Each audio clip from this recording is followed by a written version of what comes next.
მე არ ვაპირებ გითხრათ რა გააკეთოთ ან რა არ გააკეთოთ. მე უბრალოდ გეტყვით თუ რა არის სინამდვილეში ნარკოტიკი. ნარკოტიკი ფაქტობრივად არის ნივთიერება, რომელიც ჩვენს ორგანიზმში ბუნებრივად არ არსებობს და ის არაფერში არც გვჭირდება. პირველი ნარკოტიკი, რასაც აკეთებს, არის ცნობიერების შეცვლა. მეორე, ნარკოტიკი იწვევს დამოკიდებულებას.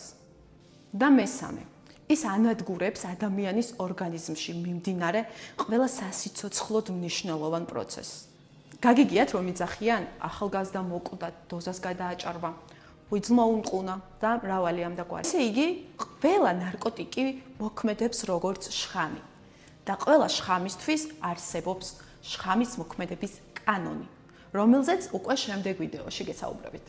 მანამდე კი დამიწერეთ კომენტარებში, რომელი ნარკოტიკი იცით ისეთი, რომელსაც საზოგადოებაში არ ცნობენ ნარკოტიკად.